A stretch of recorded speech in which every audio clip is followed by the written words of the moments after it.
वही कोशिश होती है, एक्सरसाइज करना और एक हेल्दी रूटीन फॉलो करना, ये सबसे बड़ा एंटी एजिंग है। स्टेरॉइड बिना कोई प्रो लेवल नहीं पहुंच सकता, इस स्टेटमेंट पर आपका क्या बोलना है? तो इसके लिए सबसे जरूरी है कि जिम्स में एजुकेटेड ट्रेनर हो, जो सर्टिफाइड हो, जो आपकी अच्छे से काउंसलिंग करें और फिर आपका जो गोल है उसको आपको समझाएं। बॉलीवुड सेलिब्रिटीज में तो मैं जॉन अब्राहम से मिला हूँ। फिर नेशनल, जैसे मैंने बताया कि आपको फेडरेशन कप में मेरे 3-4 मेडल हैं। और फिर उसके बाद हम लोग सिलेक्शन ट्रायल्स होते हैं हमारे, जैसे जब इंडिया की टीम सेलेक्ट होती है तो फेडरेशन अपनी तरफ से सिलेक्शन ट्रायल्स रखता है। तो उसमें जो भी बॉडी बिल्डर उस कैटेगरी में भाग लेते हैं, तो जो सेलेक्ट करते हैं वही लोग फिर इंडिया को रिप्रेजेंट करते हैं। वही लोग। हाँ, आप यतिंद्र सिंह जी से मिल चुके हैं, जो कि मिस्टर वर्ल्ड, मिस्टर एशिया रह चुके हैं, तो उनके साथ आपका एक्सपीरियंस कैसा गया है? क्योंकि वो तो आपकी इंडस्ट्री में ही है, आपका तो मिलना मतलब होता रहता होगा उनसे। आपने जैसे इंडिया को रिप्रेजेंट किया, तो ये फिटनेस इंडस्ट्री भी एक स्पोर्ट है ना, तो जब इसमें आप इंडिया को रिप्रेजेंट करते हैं, अच्छा खेलते हैं, तो गवर्नमेंट की तरफ से आपको बेनिफिट या फिर कुछ सपोर्ट मिलता है, तो आपको मिला है? जब तक आप अपनी कंट्री के लिए ना खेलो तब तक मेरे हिसाब से उस खेल की आप शुरुआत भी नहीं मान सकता मैं तो। बताना है कि क्या मिथ है और क्या नहीं है ना। प्रोटीन ज्यादा लेने से किडनी खराब होती है, सच है या मिथ है? तो दोस्तों, इतिहास में पहली बार होगा कि बॉडी बिल्डर गाएंगे एक गाना, तो हो जाइए। हेलो एवरीवन, मैं हूं आपका अपना आरजे मोहित और स्वागत है आप सभी का आज के इस धमाकेदार पॉडकास्ट में। आज हमारे साथ एक ऐसे बॉडी बिल्डर जिन्होंने अपनी डेडिकेशन और मेहनत से IBBF साउथ एशियन चैंपियनशिप में इंडिया को रिप्रेजेंट किया और ब्रॉन्ज मेडल हासिल किया, और साथ में और भी कई बड़े प्लेटफॉर्म पर ये टूर्नामेंट खेल चुके हैं। तो अभी हमारे साथ है the one and only Amit Jangid. तो आपका स्वागत है हमारे प्लेटफॉर्म पे। थैंक यू मोहित जी, आपने मुझे बुलाया और ये मेरे लिए बहुत बड़ी बात है। और अभी लाइफ कैसी चल रही है? बस सब बढ़िया चल रहा है। और आपका वर्कआउट टाइम क्या होता है अभी? वर्कआउट टाइमिंग मैं मोस्टली आफ्टरनून में ही रखता हूँ मेरा।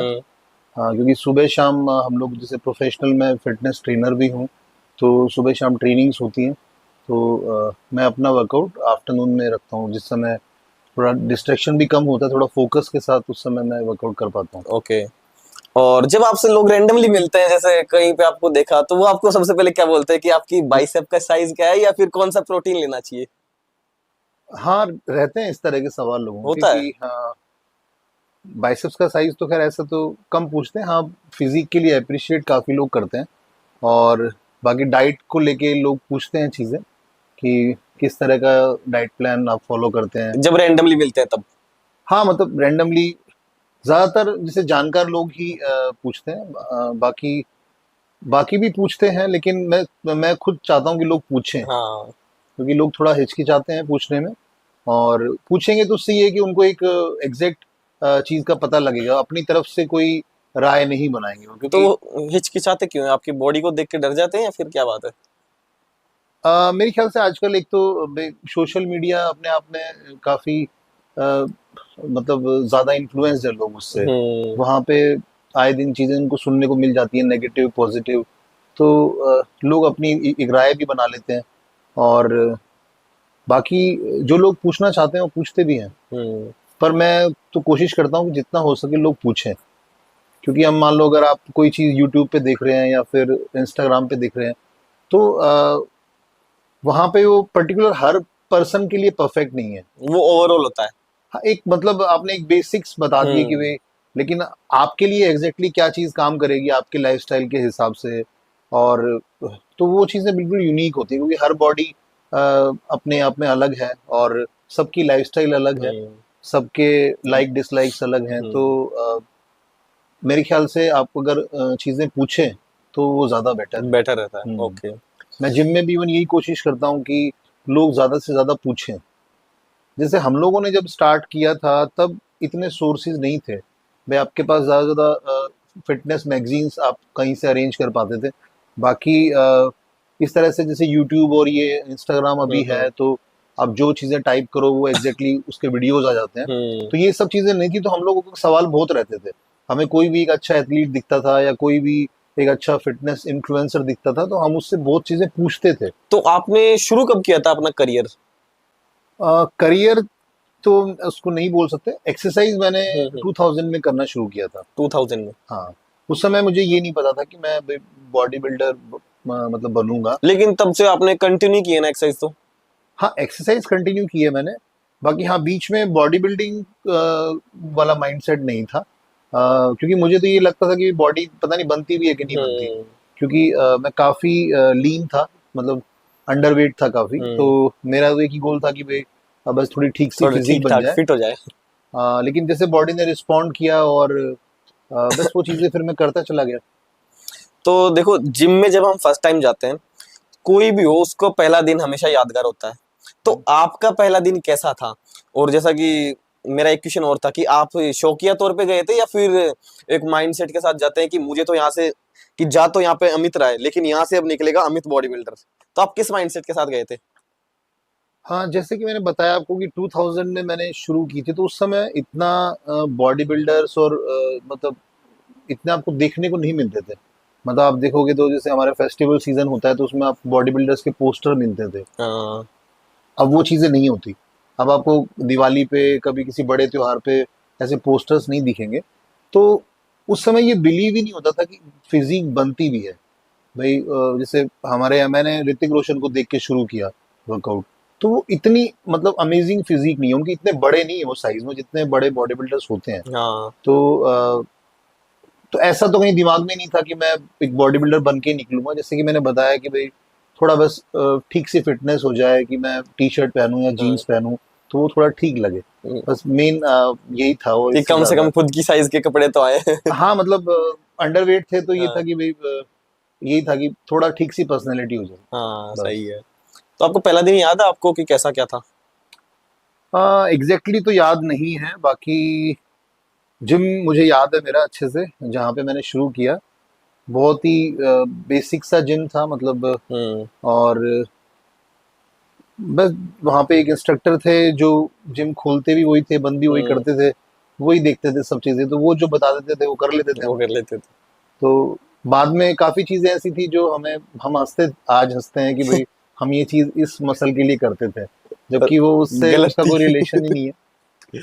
लेकिन हाँ, बस मेहनत तो करते थे। हाँ। ये है कि आप काफ़ी मेहनत करते थे हम लोग, जिम में खूब टाइम देते थे, क्योंकि इतना चीज़ें नहीं पता थी कि भाई ओवर ट्रेनिंग जैसा कुछ होता है। हम हाँ। दोनों टाइम जिम जाते थे, मतलब सुबह शाम दोनों मतलब टाइम। स्टार्टिंग के दिनों में? हाँ, मतलब स्टार्टिंग में थोड़े से टाइम के बाद दोनों टाइम जाना शुरू कर दिया था।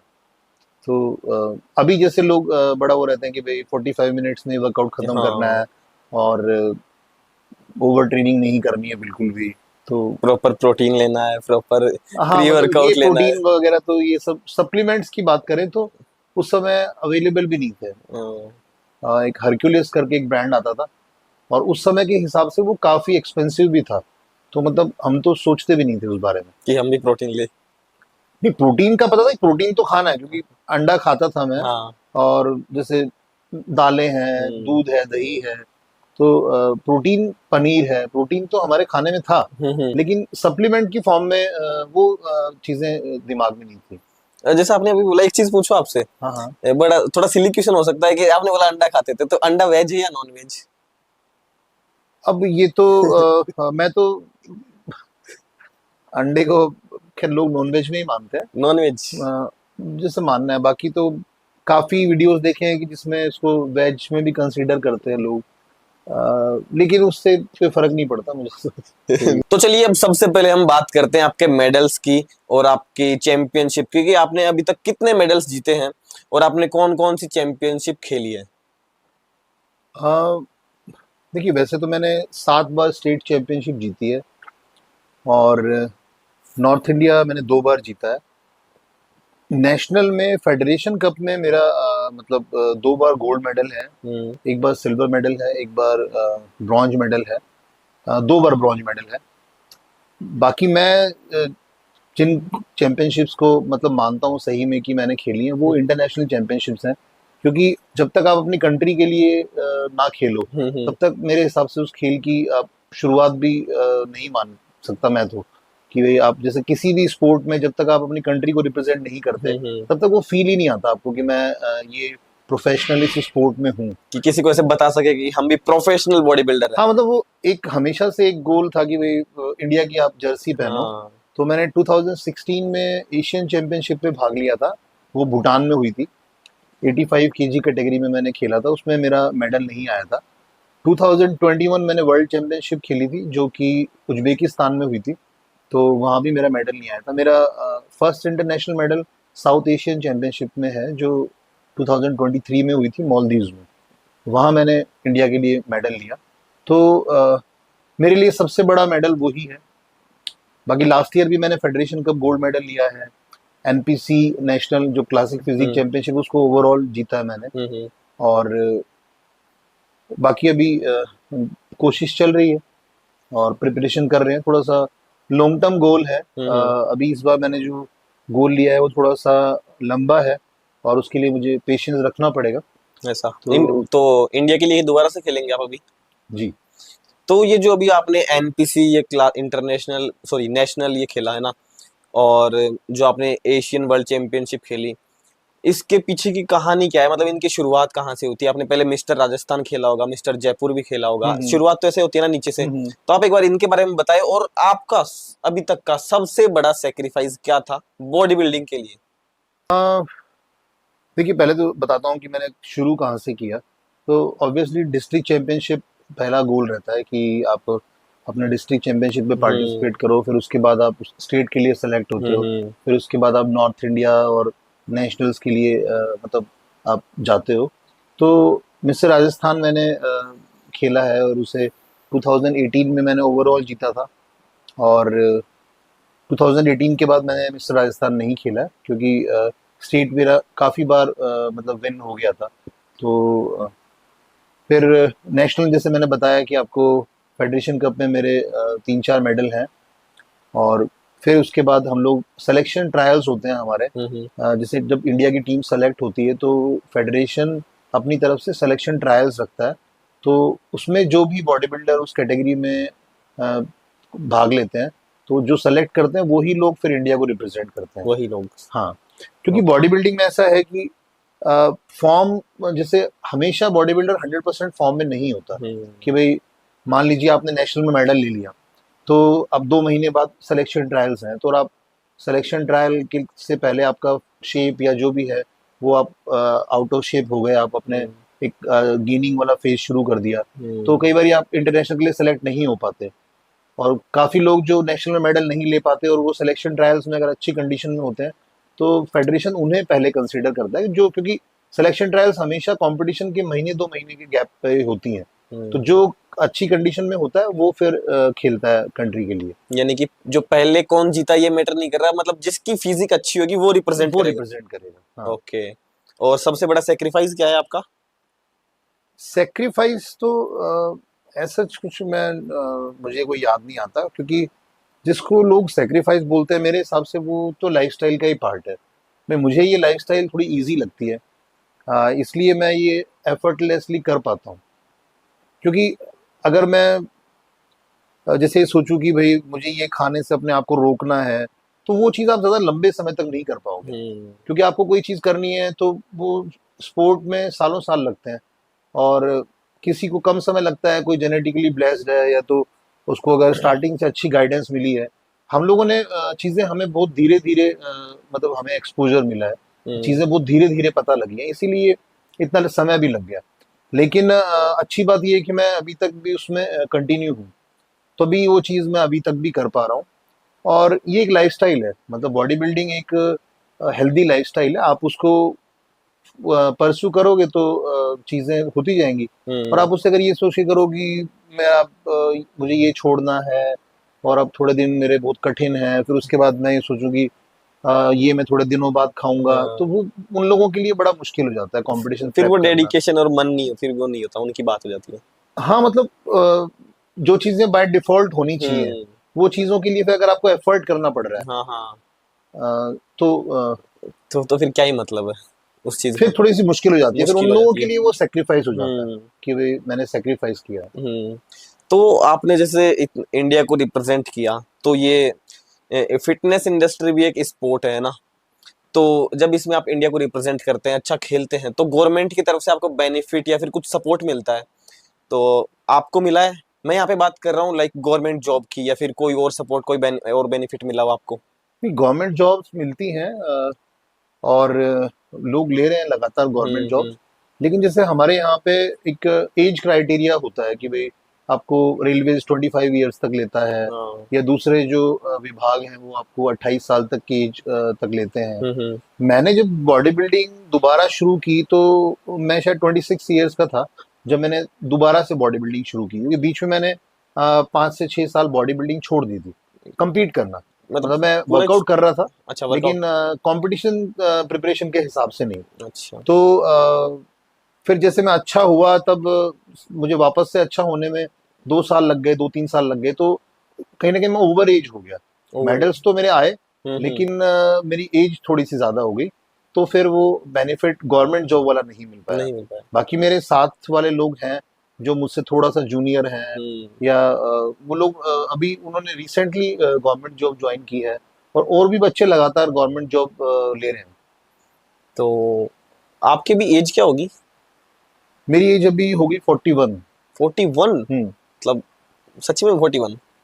हाँ, मतलब एज अपनी दादा क्यों क्यों बताएगा। नहीं मतलब लग नहीं रहा ना। तो आपको फिटनेस इंडस्ट्री में एक तरीके से देखा जाए, आप 2000 में ज्वाइन किया आपने, है ना? तो उसके बाद मतलब सीरियसली कब किया था आपने, मतलब स्टार्ट? नहीं, मैंने स्टार्टिंग से ही सीरियसली किया है हमेशा मतलब से। मैंने 2005 में तो फिर अपना आपको तो, फर्स्ट स्टेट चैंपियनशिप जीती हाँ, थी। तो फिर आपको तो 25 साल हो गए ना? हाँ, मतलब 24-25 साल हो गए मुझे वर्कआउट करते हुए। इतने का तो मैं ही नहीं हूँ। इतनी तो मेरी एज ही नहीं है। आपने हाँ। इतने साल वर्कआउट कर लिया, इतनी तो मेरी एज भी नहीं हाँ, मतलब आपका डेट ऑफ बर्थ क्या है? है। हाँ, तो मैंने 2000 में शुरू किया था। हाँ यानी, हाँ। ओके। और हाँ, जैसा कि अब हम बेनिफिट्स की बात कर रहे हैं, तो सबसे बड़ा बेनिफिट मुझे ये लग रहा है कि आप बॉलीवुड सेलिब्रिटीज से मिले हुए हो। तो आप किन किन से मिल चुके हैं अभी तक? बॉलीवुड सेलिब्रिटीज में तो मैं जॉन इब्राहिम से मिला हूँ। हाँ। वो मैं एक बार जीएनसी के लिए काम करता था, मतलब जीएनसी का एथलीट था मैं, उस जीएनसी को रिप्रेजेंट करता था। हम्म। तब एक इवेंट था मुंबई में, उसी दौरान हम लोग मिले थे जॉन इब्राहिम से। तो उनके साथ जब आप मिले, तो उनके साथ मतलब एक्सपीरियंस कैसा था? क्योंकि मैंने आपके हाइलाइट्स में देखा है, आपने लिख रखा है कि मिलके अच्छा लगा, इनके बारे में जितना बोले उतना कम है, और अब जल्दी मिलेंगे। तो आपने ये सब लिख रखा है, तो कुछ तो ऐसी बात हुई होगी, कुछ तो ऐसी अच्छी बात हुई होगी आपकी। जॉन इब्राहिम को शुरू से ही मैं पसंद करता हूँ, तो जब उनको भाई सामने देखा तो हाँ। वो चीज़ तो थी कि भी थोड़ा सा मतलब एक बार तो यकीन ही नहीं हो रहा था कि जॉन इतना बिल्कुल नज़दीक है आपके। हाँ। और फिर जिस तरह से वो बात कर रहे थे, तो बिल्कुल हम जैसे बात करते हैं, एक हम्म। एग्जैक्टली वैसे ही था जो उनके साथ में जो हमारी बातचीत थी, तो वो अपना एक एक्सपीरियंस बता रहे थे कि वे प्रोटीन को लेके कि हम्म। मैं वे प्रोटीन खाता हूँ, और मेरा फ्रेंड बोलता है कि वे प्रोटीन मत खाया कर। तो मैंने उसको बोला कि यार तुम तो रोज मतलब अल्कोहल कंज्यूम करते हो, मेरे को वे प्रोटीन के लिए मना कर रहे हो। तो एग्जैक्टली यही बातें हमारे साथ भी रोजाना होती हैं हाँ। कि आप भी जैसे जिम शुरू करेंगे या कुछ भी आप सप्लीमेंट यूज करना शुरू करते हैं, तो आपको कोई ऐसा इंसान सलाह देता है जो खुद कुछ भी सही नहीं कर रहा होता पूरे दिन में। उस फील्ड में भी और खुद के करियर में भी। खुद के मतलब खाने पीने की बात कर सकते हैं, अभी हाँ। उसके करियर की बात नहीं कर सकते हम, लेकिन खाने पीने के मामले में उसकी कोई दिनचर्या नहीं है। हाँ। उसका सुबह उठने का समय, उसको क्या ब्रेकफास्ट में वो खाएगा, फिर लंच वो मिलेगा कि नहीं मिलेगा उसको, या वो क्या खाने वाला लंच में, उसको खुद हाँ। भी नहीं पता होता। जैसा कि आपने भी बोला था कि जॉन इब्राहिम से, मतलब कि जॉन इब्राहिम की बात की, बट आपने मतलब अच्छे लगते हैं, आपने ऐसा बोला ना कि जॉन इब्राहिम अच्छे लगते हैं, उनसे बात करके अच्छा लगा, बट आपने शुरुआत तो ऋतिक रोशन को देख के की थी। हाँ, मतलब भाई ऋतिक रोशन हुए, ये सभी के ही आइडल है ये हाँ। लोग, क्योंकि कहीं ना कहीं जितने भी लोग इस चीज को फॉलो करते हैं, तो उनसे एक वैसा कनेक्शन बन जाता है, क्योंकि उससे हाँ। हम अपने आप से कनेक्ट कर पाते हैं कि वो भी हाँ। इसी तरह का रूटीन फॉलो कर रहे होते हैं जैसा हम कर हम्म। रहे हैं। तो ऋतिक ऑब्वियसली मतलब सबसे ज्यादा अगर हैंडसम पर्सनैलिटी, और जिस एज में फिर मैंने शायद अपना 12वीं क्लास के एग्जाम दिए ही थे उस समय, हम्म। और फिर जैसे मूवी आई थी कहो ना प्यार है, हाँ। तो बस वो ऋतिक जिस तरह से पर्दे पे आए, जिस हाँ। तरह से उनको रिप्रेजेंट किया गया, तो वो सभी लोगों के फेवरेट थे मतलब उस समय। हाँ। जॉन ने जैसे जॉन का देखेंगे तो जॉन धीरे धीरे धीरे धीरे फिजिक उस लेवल की लेके आए हैं। ऋतिक अपनी फर्स्ट मूवी से ही अपने फिजिक के लिए ज्यादा मतलब और रिप्रेजेंट अपने किया। लुक्स के लिए ज्यादा फेमस हो गए थे। ओके। तो और जॉनी इब्राहिम की बॉडी के बारे में आपके क्या थॉट है, मतलब कैसी क्या है उनकी बॉडी, क्योंकि उनकी अभी भी ना वैसी बॉडी जैसी स्टार्टिंग में थी, एकदम वो शेप में और एकदम परफेक्ट फिट, मतलब उनको ऐसा लगता है ना कि उनकी एज रुक गई हो, उनको देख के ऐसे फील होता है कि उनकी एज रुक गई, आगे नहीं बढ़ पा रही एज, वही फिट है। वही वही कोशिश होती है, एक्सरसाइज करना और एक हेल्दी रूटीन हाँ फॉलो करना, ये सबसे बड़ा एंटी एजिंग है। हाँ। मतलब अगर आपको अपनी एज को रिवर्स करना है या कोशिश करते रहना है तो उसके लिए एक हेल्दी लाइफस्टाइल ही है। भाई ठीक है, समय के साथ आपके चेहरे पे झुर्रियां भी आएंगी हम्म और एज आपकी दिखेगी, लेकिन एक होता है ना कि उस एज का बेस्ट वर्जन, कि भाई 40 साल का तो है इंसान, लेकिन 40 साल की एज में या 45 साल की एज में, 50 साल की एज में ये बेस्ट है। हम्म भाई 50 का होगा वो 50 का दिखेगा। वो तो एक अलग बात है कि भाई हम हमारा एक होता है कि किसी का मन रखने के लिए हम कभी भी जल्दी से उसकी एग्जैक्ट एज हम गैस कर भी लेते हैं तब भी नहीं बोलते। नहीं बोलते ये हैं। एक बेसिक एटिकेट्स हैं कि हाँ भाई मुझे अगर आपकी एज पता है कि यार ये तो 40 साल के हैं, तो भी मैं बोलूंगा कि आप 35 के लगते हो, हाँ आप 34 के लगते हो, ताकि सामने वाले को अच्छा लगे। हम्म लेकिन अगर आप 40 की एज में, 45 की एज में, और मेरे ख्याल से 40 तो कोई एज नहीं है। अभी जिनको मैं फॉलो करता हूँ, या आप देखेंगे सोशल मीडिया का ये भी एक बेनिफिट है कि आपको दुनिया भर के लोग देखने को मिलते हैं, पूरी दुनिया में कौन कौन क्या क्या कर रहा है। हम्म। तो एक से एक फिजिक है, मतलब 45 की एज में तो अभी अपने पीक पे हैं। तो हमारे यहाँ पे लोग इस एज को वैसा मानते हैं कि भाई बस ये आपका एक तरीके से बस हो गया है। आधी उम्र हो गई। हाँ, नहीं उम्र का तो नहीं बोल सकते, क्योंकि जिस हिसाब से अभी चीजें हो रही हैं, इतनी हम्म, पॉपुलेशन है, तो मेरे ख्याल से किसका समय कब है पता नहीं हो, तो एक हाँ मिनट वो का भी। तो एक वो है। बहुत यंग डेथ भी हो रही है अभी। हाँ तो लेकिन हाँ, यूँ है कि आप उस एज के अगर बेस्ट वर्जन लग रहे हम्म। हो तो वो अपने आप में बड़ी बात है। और हाँ, एक जैसे आपने बोला ना कि अभी कभी भी डेथ हो जाती है, तो कुछ जो बॉडी बिल्डर है जो जिम में ही उनकी डेथ हो जाती है कि एक्सरसाइज करते करते या वर्कआउट करते करते कोई ट्रेडमिल पे चल रहा है, उनकी ऑन द स्पॉट वहीं क्योंकि वो तो फिटनेस इंडस्ट्री में फिट भी है बकायदा, फिर भी उनकी जिम में ही मतलब डेथ हो जाती है, इस पे मतलब वो कैसे क्या होता है। देखो, कोई भी चीज को जब तक हम अच्छे से ना जाने उसके बारे में हाँ। हमें भाई अपनी राय देना मतलब सही नहीं है। हम्म अब जैसे एक तो जो डेथ्स हो रही है उसमें कितने प्रोफेशनल बॉडी बिल्डर हैं, आप देखोगे कि जनरल पब्लिक ज्यादा है। कि भाई कोई अगर ट्रेडमिल कर रहा है हम्म तो अब उसके पीछे क्या रीजन है, वो उसकी स्लीप कैसी थी, उसको और कुछ इश्यूज तो नहीं थे। हम्म। वो अपनी, जैसे आप जब स्टार्टिंग में जाते हैं तो बड़े डेस्परेट भी तो होते हैं ना कि मुझे जल्दी से अपना गोल अचीव करना है। हम्म तो आप बहुत ज्यादा सीवियर डाइटिंग करना शुरू कर देते हो, बहुत ज्यादा एफर्ट करना शुरू कर देते हो जिम में, बहुत हम्म। ज्यादा टाइम देना शुरू कर देते हो जिम में, ओवर जबकि एक्सरसाइज हो ये जाती एक अडेप्टेशन वाली बात है कि भाई आप चीजों को धीरे धीरे ग्रेजुअली आप अडेप्ट करते हो। है। जैसे हम लोग भी अगर जब पैदा होते हैं ग्रेजुअली बढ़ते हैं, अगर कोई इंसान एकदम से ग्रोथ हो जाएगी किसी की, तो वो अननेचुरल मानते हैं हम कि ये कुछ हार्मोनल इम्बैलेंस हाँ। हुआ है। तो सिमिलरली जिम में आप जा रहे हो, एक हेल्दी रूटीन आप फॉलो करना चाहते हो, तो उसको ग्रेजुअली अडेप्ट करो। तो इसके लिए सबसे जरूरी है कि जिम्स में एजुकेटेड ट्रेनर हो, जो सर्टिफाइड हो, जो आपकी अच्छे से काउंसलिंग करें, और फिर आपका जो गोल है उसको आपको समझाएं। कोई भी मतलब अनरियलिस्टिक गोल आपको वो अचीव करने के लिए ना बोले वो। जैसे आपने आपने बोल दिया कि सर 1 महीने बाद शादी है, मुझे 10 kg रिड्यूस करना है, या तो आपको उस चीज को एक्सेप्ट नहीं करना चाहिए। आपको ऐसा नहीं बोलना चाहिए कि भाई हाँ मैं अचीव करा दूंगा। हम्म आपको ये बोलना चाहिए कि ये सही नहीं है। एक आप वन। जैसे हो उससे बेटर हो जाओगे 1 महीने में, लेकिन आप सोच रहे हो कि आपका गोल अचीव हो जाए 1 महीने में, तो उसके पीछे के रीजंस आपको बताने पड़ेंगे, उसके प्रोज कॉन्स बताने पड़ेंगे। हम्म, तो उसके नुकसान ही है। एक मतलब महीने में तो पॉसिबल भी नहीं है ना तो। नहीं पॉसिबल, तो देखो बॉडी में मसल्स में 70% वाटर ही होता है। हम्म तो आप फिर उसमें वहां पे वही तो चीज होती है। हम्म आपने बात की जैसे हार्ट अटैक की, या बात की आपने कि जिम में ही कोलैप्स हो जाते हैं, तो हम्म। उसका सबसे बड़ा रीजन ही होता है कि डिहाइड्रेशन। आप इलेक्ट्रोलाइट इम्बेलेंस, आप सीवियर डाइटिंग कर रहे हो, हद से ज्यादा जिम में पसीना बहा रहे हो, और आप कैलोरी इनटेक कम कर रहे हो, तो आपकी बॉडी वो कैटाबॉलिक स्टेट में तो है ही। उसके हम्म अलावा उसमें बहुत सारी चीजों का डिप्लीशन हो रहा है। आपके इलेक्ट्रोलाइट डिप्लीट हो गए, तो मान लो हार्ट प्रॉपरली धड़क नहीं पा रहा है, हम्म तो वो आप वहाँ कोलैप्स कर गए। आपने फिर स्ट्रॉन्ग फैट बर्नर खा लिया, उसने आपकी हार्ट बीट को बहुत फास्ट किया हुआ है। हम्म तो रीजंस पता हो तब तो हम एग्जैक्ट बता सकते हैं। बाकी अभी चीजें हाईलाइट ज्यादा होती हैं, बाकी डेथ्स तो रेगुलरली ही हो रही हैं, जिम्स में ही नहीं, मतलब और दूसरे रीजंस की वजह से भी। आप हॉस्पिटल्स में जाएंगे तो आपको वहाँ पे एथलीट्स का रेशियो बहुत कम मिलेगा, नॉर्मल पब्लिक ज्यादा मिलने वाली है आपको वहाँ पे, जो कि रोजाना हार्ट अटैक से एक्सपायर हो रहे हैं। पर अब कोई एथलीट है, वो सोशल मीडिया पे भी है, ऑलरेडी थोड़ा फेमस है, आपने थोड़ा सा उसका देखा कुछ, तो वो फिर चीजें हम चर्चा ज्यादा करते हैं उसकी। ओके। और आप यतिंद्र सिंह जी से भी मिल चुके हो, जो कि मिस्टर वर्ल्ड मिस्टर एशिया रह चुके हैं, तो उनके साथ आपका एक्सपीरियंस कैसा क्या है, क्योंकि वो तो आपकी इंडस्ट्री में ही है, आपका तो मिलना मतलब होता रहता होगा उनसे।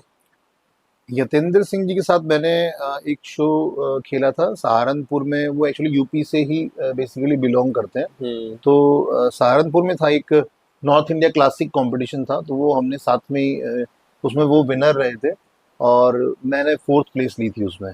वो मतलब उसमें कोई वेट कैटेगरी नहीं थी, उसमें सब एक ओपन उसमें होते हैं, और टॉप 10 उसमें से रैंकिंग हो जाती है। अच्छा, बिना वेट कैटेगरी के? हाँ, उसमें सारे बॉडी बिल्डर एक ही बार में एक ही स्टेज पे। अच्छा। तो मतलब उसमें वो विनर रहे थे, मेरा 4th प्लेस आया था। और यतेंद्र सिंह जी से मैं एक बार और मिला हूँ, जब जरई का जो मतलब इक्विपमेंट का ओपनिंग था शोरूम का, वहाँ मिला था एक बार मैं उनसे। और एक बार मैं जीएनसी में जब था, तो वो भी जीएनसी में थे, तब हम लोग एक फिट एक्सपो करके कलकत्ता में हुआ था, तो वहाँ भी मैं उनसे मिला था। तो वो काफ़ी मतलब डाउन टू अर्थ हैं, और वो भी बिल्कुल जैसे एथलीट हैं, तो काफ़ी कनेक्ट करते हैं, हमारे जैसे ही हैं, और बहुत ज़्यादा फोकस्ड है अपने काम को लेके, और डिसिप्लिन्ड है बहुत ज़्यादा। उनकी सबसे अच्छी बात क्या लगी आपको?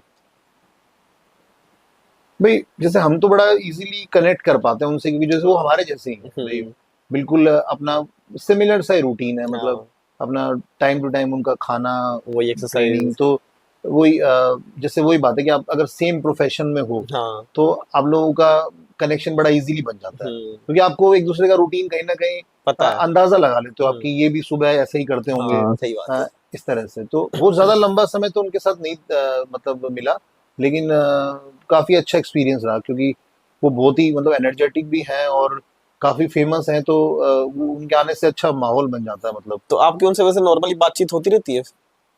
उस समय कई बार बात हुई थी मेरी उनसे। अच्छा। बाकी अभी तो नहीं होती। अभी नहीं होती। ओके। और कुछ लोगों का बोलना है जेनेटिक्स के बारे में ये है कि इसकी अगर किसी की बॉडी अच्छी बनने के टाइम पे, और जैसे दो लोगों ने साथ में ज्वाइन जिम किया, एक की बन रही एक की नहीं बन रही, तो बोलते ना इसके जेनेटिक्स अच्छे हैं, इसके थोड़े वीक हैं, तो आपका इस पे क्या थॉट है? जेनेटिक्स के बारे में हम तब बात कर सकते हैं, दो लोग बिल्कुल सिमिलर चीजें फॉलो कर रहे हैं। अच्छा। और आज के टाइम पर, इस सोशल मीडिया के टाइम पर, आपको क्या लगता है ये जो फिटनेस इंडस्ट्री है, ये सही डायरेक्शन में जा रही है या फिर ओनली ग्लैमर की तरफ फोकस हो रहा है? देखिए, सोशल मीडिया के बेनिफिट्स तो हैं ही भाई। आज हमें चीजें सीखने का मौका मिल रहा है, और जो दुनिया में बेस्ट से बेस्ट लोग हैं उन्हें सुनने का मौका मिल रहा है। लेकिन हाँ, ऐसा कंटेंट ज्यादा बन रहा है जो मतलब जिसका मकसद हेल्दी कंटेंट कम बन रहा है, दिखाना है बस उसको। हाँ, मतलब थोड़ा लोग गलत डायरेक्शन में, क्योंकि व्यूज और फॉलोअर्स की मतलब कारण लोग कुछ भी कर रहे हैं। पर वही है, हर चीज के अपने प्रोज कॉन्स हैं, तो हमें तो बस जिसे अगर बेनिफिट लेना है और जिसे कुछ अच्छी चीजें सीखनी है, तो वो भी अवेलेबल है। ये वैसी बात है कि भाई आज आप मतलब मार्केट में निकले, तो वहां पे वाइन शॉप भी है और वहीं पे ही एग वाला भी है, तो अब आप जाके अंडे खाते हैं या आप अल्कोहल की बोतल लेते हैं, वो तो आपके ऊपर है। बाकी ये चीजें हमेशा रहेंगी, मतलब मतलब अच्छाई के साथ बुराई हमेशा रहेगी बराबर में, वो तो आप हमें क्या चूज करना है, बस ये कि आपके पास अच्छे मेंटर्स हो, अच्छा कोई गाइड करने वाला हो जो आपको सही डायरेक्शन दे सके, क्योंकि ज्यादातर गलतियां हम एक कम एज में ही करते हैं। एक बार जब आपको चीजों की पहचान हो जाती है, तब फिर आप रिफ्लेक्ट नहीं होते। तो क्योंकि सोशल मीडिया पे ना कुछ लोग आके बोलते हैं कि जैसे तरुण गिल है, मैगी खाते खाते बोल रहे हैं कि जिम में ही कि आप मैगी खा लो आपकी बॉडी बन जाएगी, आप अल्कोहल कंज्यूम कर लो, ये यूज करो आपकी ऐसी बॉडी बन जाएगी, कोई बोल रहा है सत्तू ले लो, मतलब कोई कुछ भी बोले जा रहा है आके। वही ना, जैसे आपको मैंने बोला व्यूज और उसके लिए। बट वो तो ना जैसे जिम में वर्कआउट कर रहे हैं, वर्कआउट करते करते आए बीच में ऐसे जैसे अपन पानी बीच में पानी कंज्यूम कर रहे हैं या फिर प्री वर्कआउट ले रहे हैं, तो वो उसमें मैगी खा के बोल रहे हैं कि हाँ भाई देखो हमारी बॉडी बन रही है, तो आप क्या बोलोगे? आप समझे नहीं, देखो आज कोई चीज मैं इतनी सी क्वांटिटी में और हाँ कैमरे के सामने अगर मैंने खा ली, हाँ तो आपको क्या लगता है कि भाई वो चीज आपकी कितना कैलोरी आपने इनटेक कर ली होगी, या उसका आपकी बॉडी पे क्या ही मतलब हुआ होगा असर। तो वो तो एक शॉट देने के हिसाब से, बाकी वो रियलिटी थोड़ी ना है। अच्छा। वो तो अब जैसे छोटे बच्चे होते हैं वो इन्फ्लुएंस हो जाते हैं। मतलब प्रॉब्लम, अब जैसे कोई समझदार देखेगा तो वो सिर्फ उसको हंसने के लिए देखता है कि क्या कि यार मतलब जैसे कोई कॉमेडी हो रही है, या ये इंसान देखो किस लेवल तक जा सकते हैं व्यूज और फॉलोवर्स के लिए। ज्यादा उस पर रिएक्ट करने की मेरे हिसाब से जरूरत नहीं है, क्योंकि अगर आपको सही चीजें पता है और आप सही जगह पे चीजें कर रहे हो और आपके पास सिखाने वाले अगर अच्छे हैं, तो फिर आप कभी भी जैसे कहते हैं ना कि भाई आपके घर का माहौल अगर अच्छा है, आपके पेरेंट्स ने आपको चीजें बहुत अच्छे से सिखाई हैं, आप तो बाहर तो कुछ भी हो आपके ऊपर सबसे ज्यादा असर घर का ही पड़ता है। ओके। ये वैसे ही है कि आप अगर अच्छे लोगों के साथ जुड़े हुए हो, जहाँ पे आपके कॉन्सेप्ट बिल्कुल क्लियर है, तो वहां पे वो मैगी खाओ या कोई ड्रिंक करके या अल्कोहल कंज्यूम करके उन चीजों से आप बिल्कुल भी इन्फ्लुएंस नहीं होगे। पता नहीं बोतल अल्कोहल की उसमें पानी हो तो हाँ ये भी हो सकता है। उसमें हमारे बहुत सारे एक्टर्स ऐसे हुए हैं जिन्होंने कभी जिंदगी में कभी अल्कोहल कंज्यूम नहीं किया हो, लेकिन उन्होंने जो ड्रिंक वाला शॉट है वो एकदम परफेक्ट दिया है। ऐसा तो हमने सुना भी है और देखा भी है। उस सीन के पीछे की कहानी जब वो सेलिब्रिटी बताता है कि उसने सिर्फ पानी पिया था या उसमें तो जूस था, हमें ऐसा लगता है कि वो तो प्रॉपर एक्ट किया। तो ये वैसी बात है। ओके। मतलब इससे ज्यादा सोचने की जरूरत नहीं है। ओके। और आप रजत दलाल को जानते हैं? नहीं जानते? मतलब अभी जो बिग बॉस में गए थे और मतलब वो भी फिटनेस इंडस्ट्री में ही है, उन्होंने भी शायद 12 13 या 14 के समथिंग मेडल्स लिए हैं ना। मतलब पहले वो फेमस नहीं थे, इंडिया को उन्होंने भी रिप्रेजेंट किया है ना, बट पहले स्पोर्ट में मतलब बॉडी बिल्डिंग में ही। बॉडी बिल्डिंग, हाँ तो उन्हें तो पहले कोई नहीं जानता था, बट उन्होंने मतलब कंट्रोवर्सीज की या हो गई, मतलब जब से कंट्रोवर्सी हुई है वो फेमस हो गए हैं, मतलब काफी फॉलोअर्स बढ़ गए, काफी पैसा कमा लिया, बिग बॉस में भी चले गए और अब और भी मतलब चीजें कर रहे हैं अब लाइफ में। तो कभी आपने ऐसा सोचा कि हम भी थोड़ी कंट्रोवर्सी कर लेते हैं उनकी तरह ही, थोड़ा हम भी फेमस हो जाएंगे, क्योंकि वो भी बॉडी बिल्डिंग कभी भी है। नहीं यार, इस बारे में कभी नहीं सोचा। कभी सोचा नहीं आपने? फेमस होना ही गोल थोड़ी ना है भाई, किस तरह से लोग किस तरह से फेमस हो रहे हैं ये भी मैटर कर रहा है ना। वो एक आप एक पॉजिटिव पर्सनैलिटी के रूप में हो रहे हो, या सिर्फ आपका लोग मजाक ही बना रहे हैं, या आप कुछ इंडस्ट्री को अगर कुछ अच्छा सिखा सको, कुछ वापस दे सको, तो उस चीज का मतलब है। और आप अगर लोगों को मिस गाइड करने के हिसाब से फेमस हुए हो, तो मेरे हिसाब से तो उसका कोई सेंस नहीं है। बिल्कुल ही मतलब सेंसलेस है। तो अमित जी ये सब बातें तो हो गई फिटनेस इंडस्ट्री के बारे में, बॉडी बिल्डिंग के बारे में, डाइट वगैरह के बारे में, सब हो गया। तो और हमने सुना है कि जब आप डंबल नहीं उठाते तब आप माइक उठाते हैं, आप एक अच्छे सिंगर भी है। तो इसकी शुरुआत कब हुई थी, कैसे हुई थी, इसके बारे में बताइए। देखिए, सिंगिंग एक हॉबी जैसा ही है। मतलब अच्छा सिंगर तो मैं नहीं बोलूँगा अपने आप को, लेकिन आप थोड़ा बहुत ऐसे मतलब गा लेते हैं। और इसकी शुरुआत की बात करूं तो फैमिली में ऑलरेडी गाते हैं काफ़ी लोग, जैसे पापा गाते हैं, छोटा भाई है वो भी क्लासिकल सीखा हुआ है, और मेरे ताऊजी भी गाते थे। तो बचपन से इन लोगों को हमने स्टेज पे परफॉर्म करते हुए देखा है। और जैसे हमारे घर में भी अगर टीवी शोज़ की बात करें तो जैसे मेरी आवाज़ सुनो, सारेगामापा, ये सब हम लोग फैमिली पूरी इकट्ठा होके एक साथ मतलब शुरू से देख रही है। अभी जैसे इंडियन आइडल है, क्या म्यूजिक से रिलेटेड अगर कोई भी शो आता है तो हमारे घर में हम सब एक साथ बैठ के देखते हैं। ओके। तो वहीं से ही है थोड़ा म्यूजिक का, मतलब इंटरेस्ट हो गया, फिर ये आपकी हॉबी बन गई है ना। हाँ मतलब म्यूजिक हॉबी है। मैंने एक बार कोशिश भी की है, मतलब मैं वॉइस ऑफ राजस्थान फाइनलिस्ट रहा हूँ 2010 में। 10 में? हाँ, जो मतलब राजस्थान पत्रिका एक कॉन्टेस्ट करवाता था पहले, हम्म अभी तो नहीं होता है वो, गोल्डन वॉइस ऑफ राजस्थान, हम्म तो उसमें मैं फाइनलिस्ट था। ओके। तो दोस्तों अब इतिहास में पहली बार होगा कि बॉडी बिल्डर गाएंगे एक गाना, तो हो जाइए। आ, देखिए पता नहीं अब कैसा आएगा, क्योंकि काफी टाइम से मैंने गाया नहीं है, और मतलब गुनगुनाना एक अलग हाँ हाँ। बात है, बाकी कैमरे के सामने गाना हम्म। वो थोड़ा सा एक अलग चीज है। अलग चीज। आ, कोशिश करता हूँ। ओके। है जिंदगी गले लगा ले, है जिंदगी गले लगा ले, हमने भी तेरे हर एक गम को गले से लगाया है ना, है जिंदगी गले लगा ले, है जिंदगी गले लगा ले।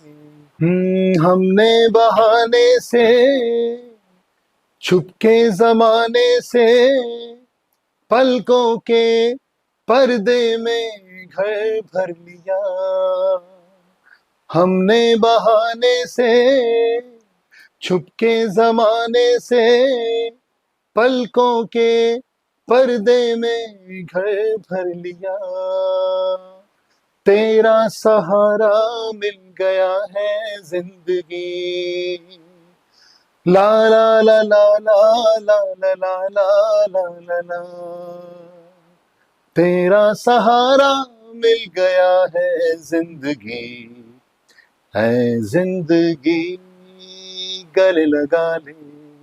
क्या बात है, मजा आ गया, मजा आ गया, एकदम परफेक्ट कॉम्बो था आपका फिटनेस का और सिंगिंग का। आप तो बोल नहीं रहे थे, मुझे लग रहा है आप झूठ बोल रहे थे कि आपने प्रैक्टिस नहीं की या काफी टाइम हो गया। नहीं, उसमें काफी मतलब त्रुटियां हैं, वो तो आप लेकिन थोड़ा हमारे लिए तो वही है ना कि क्या गाया है आपने। हाँ, नहीं अभी गाने में काफी मुझे दिक्कत भी हो रही है, हम्म। जैसे गाना जब ऊंचा सुर जाता है तो एफर्ट ज्यादा लगता है। हाँ। पहले ये चीजें थोड़ा सा एफर्टलेसली होती थी जब हम लोग रेगुलर प्रैक्टिस करते थे। हम्म। तो आप जिम में गाना खुद ही गा लेते हैं या फिर आप वहां पे प्ले करते हैं प्रॉपर? नहीं नहीं, गाना अपनी प्लेलिस्ट है वो आप अपने अच्छा। ईयरफोन में मैं हाँ, सुनता रहता हूँ। ओके। हम्म। तो चलिए अब कुछ मिथ है और कुछ फैक्ट है, आपको उनको थोड़ा बताना है कि क्या मिथ है और क्या नहीं है ना। प्रोटीन ज्यादा लेने से किडनी खराब होती है, सच है या मिथ है? जी, कोई भी चीज आप जरूरत से ज्यादा कंज्यूम करते हैं तो उसका नेगेटिव इफेक्ट हमेशा होगा। तो आपके गोल के हिसाब से, आपकी रिक्वायरमेंट के हिसाब से आप यूज करेंगे। तो प्रोटीन क्या, अगर कार्ब्स भी आप हद से ज्यादा खाएंगे तो भी डायबिटिक हो जाएंगे। हम्म। तो बस आपकी नीड के अकॉर्डिंग। तो ये मिथ है एक। 100%। ओके। स्टेरॉइड बिना कोई प्रो लेवल नहीं पहुंच सकता, इस स्टेटमेंट पर आपका क्या बोलना है? हाँ, प्रो लेवल पे कहीं ना कहीं ये बात बिल्कुल ठीक है। बॉडी बिल्डिंग में अगर आपको प्रो लेवल तक जाना है, हम्म एक अच्छी फिजिक बनाना बिल्कुल अलग बात है। हम्म देखिए, अच्छी फिजिक के भी सबके अपने मायने हैं। हम्म आ, किसी को बहुत ही नॉर्मल सी फिजिक बहुत अच्छी लगती है, हम्म और जैसे किसी को बिल्कुल प्रो लेवल की फिजिक अच्छी लगती है। तो प्रो लेवल पे तो आपको अगर compete करना है तो उसमें एनाबॉलिक स्टीरॉइड्स हैं। यानी कि जो भी बॉडी बिल्डर्स ये जो चैंपियनशिप खेलते हैं, जैसे आपने भी खेली है, उसमें कहीं ना कहीं लेना पड़ता है, फिर आपको हाँ, एनाबॉलिक स्टीरॉइड्स हैं। लेना हाँ। पड़ता है। तो अब हम नेक्स्ट चलते हैं, स्पोर्ट फेट रिडक्शन पॉसिबल है या नहीं? नहीं, नहीं। फैट के लिए कोई एक्सरसाइज नहीं होती। ओके। आप जो भी एक्सरसाइज करते हो उसमें आप अपनी मसल्स को ट्रेन करते हो। हम्म। फैट मसल के ऊपर है। ये वैसे ही है जैसे आपने अपनी बॉडी पे कपड़े पहने हुए हैं। हम्म। तो अगर कोई ये बोलता है कि आप अगर ये वाला पार्ट का वर्कआउट करोगे तो यहाँ से आपका टी शर्ट पतला हो जाएगा, तो ये वैसी सी बात है। तो स्पॉट रिडक्शन नहीं है पॉसिबल। ओके। और बॉडी बिल्डर्स एग्रेसिव होते हैं, रियलिटी है या फिर ये स्टीरियोटाइप है? अब जैसा आपका नेचर होता है आप वैसे ही रहते हो। या बट अगर ऑलरेडी कोई पहले से एग्रेसिव है तो वो बाद में भी एग्रेसिव ही होगा। बट मुझे आपको देख कैसा लगता है, आप एग्रेसिव तो नहीं हो, क्योंकि एग्रेसिव बंदा कभी भी सिंगर तो नहीं हो सकता। नहीं, ऐसा नहीं है, सिंगर्स भी एग्रेसिव होते हैं, वो भी लड़ते होंगे, कोई ऐसी बात नहीं है। हम्म। गुस्सा सबको आता है, हाँ हाँ। लेकिन एग्रेसिव बॉडी बिल्डर होते हैं ये कहना गलत होगा। गलत होगा। हाँ। ओके। एक ऐसा कॉमन मिथ जिसे सुनने के बाद आपका रिएक्शन होता होगा कि भाई सीरियसली? वैसे तो बहुत सारे हैं। कोई एक। अ, जैसे कि एक्सरसाइज ना करना, कि भाई मैं तो नॉर्मल वॉक कर लेता हूँ पार्क में जाके, हम्म। या मैं तो हल्का ही खाना खाता हूँ। उनका हल्का खाने का जो हम्म। सेंस रहता है वो बिल्कुल एकदम मतलब मेरे हिसाब से जो हल्का खाना के लोगों की डेफिनेशन है वो क्वालिटी वाइज या न्यूट्रिशन वाइज हल्का होता है, लेकिन वो उसको अलग वे में हल्का मानते हैं। हम्म। तो यहाँ पे ये बड़ा एक मतलब दुख होता है बड़ा, कि इतना प्रोग्रेस करने के बाद भी और हम्म। इतना सब अवेलेबल होने के बाद भी हम्म। लोग अभी भी मतलब जो डाइट के बेसिक्स और बिना एक्सरसाइज करे अपना जीवन निकाल रहे ओके। हैं ऐसा। अब है रैपिड फायर राउंड। इसके अंदर मैं आपको एक के बाद एक क्वेश्चन पूछता पूछता जाऊंगा, आपको जल्दी से जल्दी उनका जवाब देना है, ठीक है? तो प्री वर्कआउट या black coffee? Black coffee. Weight gain करना या वेट लॉस करना, क्या डिफिकल्ट है? मसल गेन करना या मसल फैट लॉस करना, हम्म। इसका एग्जैक्ट मैं ऐसे बोलूंगा। हाँ, तो दोनों ही चीजों के लिए आपको एफर्ट करना पड़ेगा। मतलब इसमें कोई और एक चूज नहीं कर सकते अपन। नहीं, वेट मसल गेन करना ज्यादा मुश्किल काम है फैट लॉस की बजाय। ओके। और चीट मील डे क्या होता है आपका? पिज्जा या फिर देसी पराठा? मैं खैर चीट मील नहीं मानता, मैं उसको रीफीड डे मानता हूँ, कि क्वांटिटी ज्यादा खाना हाँ, चीजों की। बाकी अगर इन दोनों में से चूज करना है तो पराठा। पराठा, ओके। अगर अगर आप जिम नहीं जाते, बॉडी बिल्डर नहीं होते, तो आप क्या कर रहे होते? ये तो बताना मुश्किल है। सिंगिंग? हाँ, मे बी सिंगिंग। ओके। और जिम प्लेलिस्ट में एक सॉन्ग जो तुरंत पंप करवा देता है? नहीं, जरूरी नहीं है, मूड मूड पे अच्छा, डिपेंड है। मूड पे डिपेंड करता है कौन सा सॉन्ग है। चलिए कोई ना। और कभी किसी रैंडम जगह पे रैंडम लोगों ने आप आके आपको पूछा हो कि आपका जिम कहाँ है, आप तो वही हो ना, वो अमित अमित जी वहां पे मिले थे, ऐसा हाँ, ऐसा अक्सर होता है। हुआ है? हाँ। ठीक है। तो अब मेरा आपसे लास्ट क्वेश्चन ये बस यही है कि जो बिगनर्स है या हम्म। फिर जो बॉडी बिल्डर्स है, उनको आप क्या एडवाइस देना चाहेंगे?